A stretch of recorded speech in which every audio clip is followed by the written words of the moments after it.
এই ভিডিওতে আমরা সমাধান করব ঢাকা বোর্ড 2024 সালে বহু নির্বাচনী যে প্রশ্নগুলো এসেছিল। প্রথমে বলা ছিল যে বাতাসের প্রবাহ দিয়ে তৈরি বাদ্যযন্ত্র কোনটি।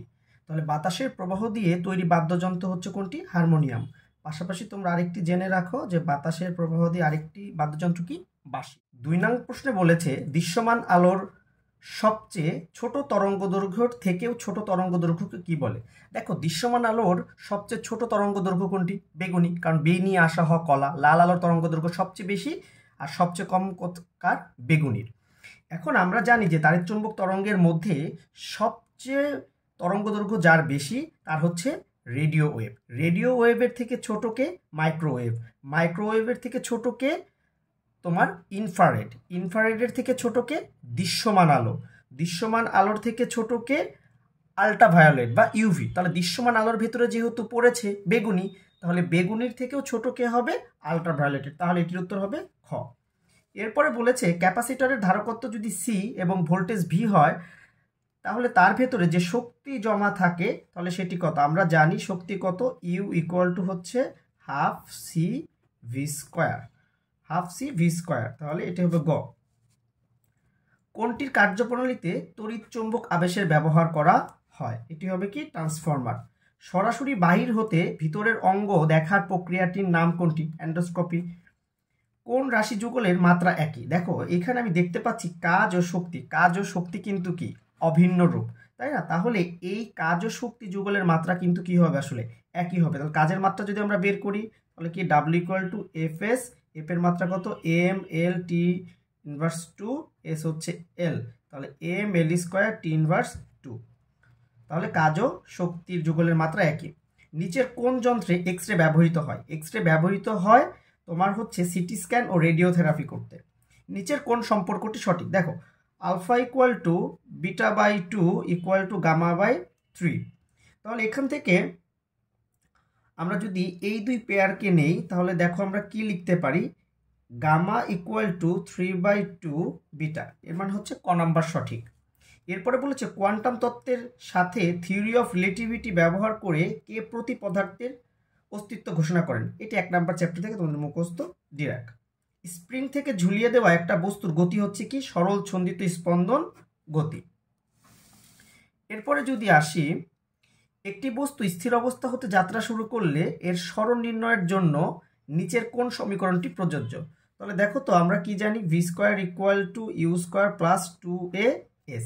তাহলে স্থির অবস্থা তাহলে আদিবেগ 0, তাহলে V square equal two 2a(s). তাহলে এখান থেকে আমরা লিখতে পারি s equal to V square divided 2a। তাহলে 11 কোনটি সঠিক?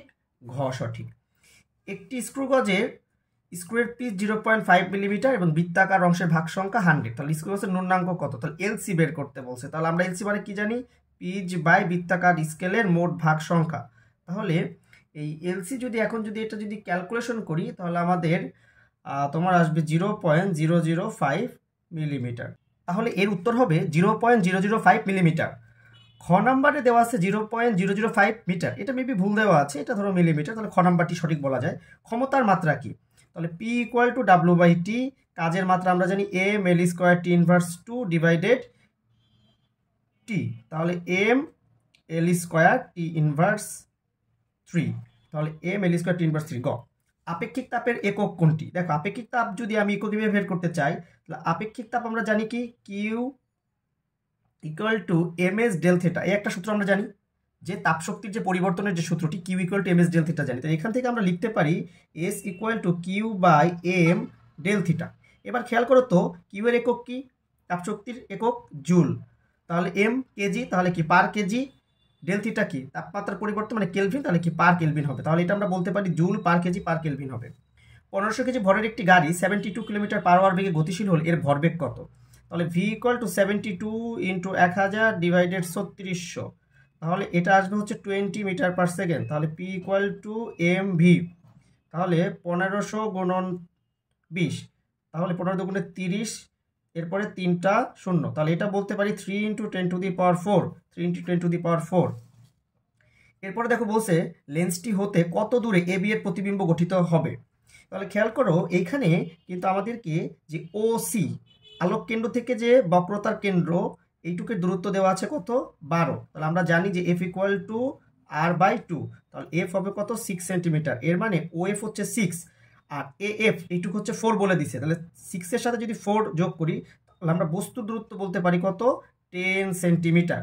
তাহলে 1/v plus 1/u equal to কত 1/f, তাহলে সুতরাং v equal to F inverse minus you inverse, তার টোটাল ইনভার্স যদি করি তাহলে এটা করলে দেখবে 15 সেন্টিমিটার আসবে।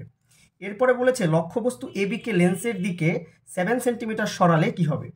লেন্সের দিকে যদি 7 সেন্টিমিটার সরাও তাহলে দেখো তো এখানে 7 সেন্টিমিটার সরানো মানে আগে দূরত্ব ছিল হচ্ছে 10, এখন 7 সেন্টিমিটার নিয়ে আসলে তাহলে কত 3 সেন্টিমিটার হবে হচ্ছে বস্তুর দূরত্ব। তাহলে বস্তুর দূরত্ব যদি 3 সেন্টিমিটার হয় তাহলে নতুন বিম্বের দূরত্ব কত আমরা একটু খেয়াল করি, তাহলে V prime equal to F inverse minus you prime inverse তার হোল ইনভার্স, তাহলে 6 ইনভার্স মাইনাস ইউ প্রাইম হচ্ছে কত 3 ইনভার্স তার হোল ইনভার্স। তাহলে এটি করলে অ্যান্সার দেখবে একটু ক্যালকুলেটার একটু করি, এটা যদি 6 ইনভার্স মাইনাস 3 ইনভার্স তার হোল ইনভার্স, এটা করলে -6 আসবে, তাহলে কত -6 সেন্টিমিটার। এর মানে বোঝা যাচ্ছে কিন্তু অবাস্তব প্রতিবিম্ব। এরপরে যদি আমরা এম নির্ণয় করি, এম ইকুয়াল টু -v/u, তাহলে -6 ডিভাইডেড হচ্ছে 3, তাহলে কত 2, তাহলে বিবর্ধন কত 2, তাহলে কথা সঠিক অবাস্তব প্রতিবিম্ব হবে। যেহেতু দেখো বিম্বের দূরত্বটা কিন্তু আমাদের সেই ফোকাস দূরত্ব যেটি ছিল তার সমান, এর মানে আমরা বলতে পারি যে প্রতিবিম্ব প্রধান ফোকাসে হবে এবং উৎপন্ন বিম্বের বিবর্ধন কত 2, তাহলে 3টি, তাহলে 3টি সঠিক।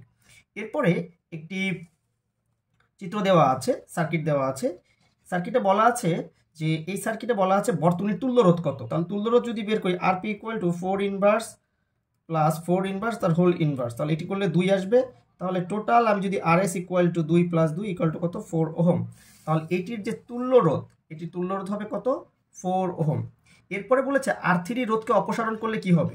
খেয়াল করো যদি এখান থেকে R3 রোধকে যদি অপসারণ করা হয় তাহলে রোধ কিন্তু বেড়ে যাবে, এর মানে কি প্রবাহ মাত্রা কিন্তু হ্রাস পাবে, এবং যেহেতু R1 এবং R2 শ্রেণীতে হবে তখন তাদের ভিতর দিয়ে কিন্তু একই বিদ্যুৎ প্রবাহিত হবে। কিন্তু ক্ষমতার কথা যদি বলি P ইকুয়াল টু I²R, তাহলে লক্ষ্য করো যেহেতু রোধের মান ভিন্ন সেহেতু কিন্তু তাদের ক্ষমতা একই হবে না, তাহলে সেই হিসেবে বলা যায় যে এইটির সঠিক উত্তর হবে 1 এবং 3 খ। নিচের কোন মাধ্যমে শব্দ দ্রুত চলে। লোহা। উত্তল আয়নায় সর্বদা অবাস্তব প্রতিবিম্ব হয়, আর আমরা জানি অবাস্তব হচ্ছে সোজা, তাহলে সেহেতু এটা হবে না, আর বিবর্ধন এক অপেক্ষা ছোট অবশ্যই, তাহলে এটি সঠিক 1 ও 3।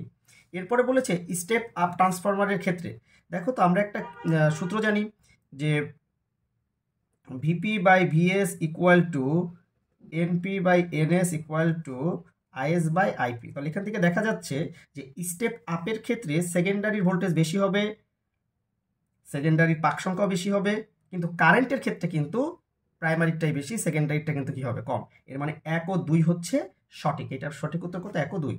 এরপরে বলেছে যে এ বস্তুটির পানির 0.5 গভীরে নিয়ে গেলে কত চাপ অনুভূত হবে, তাহলে পি ইকুয়াল টু কত H/ρg, তাহলে 0.5 ইন্টু 1000 ইন্টু কত 9.8, তাহলে 4900 প্যাসকেল হবে।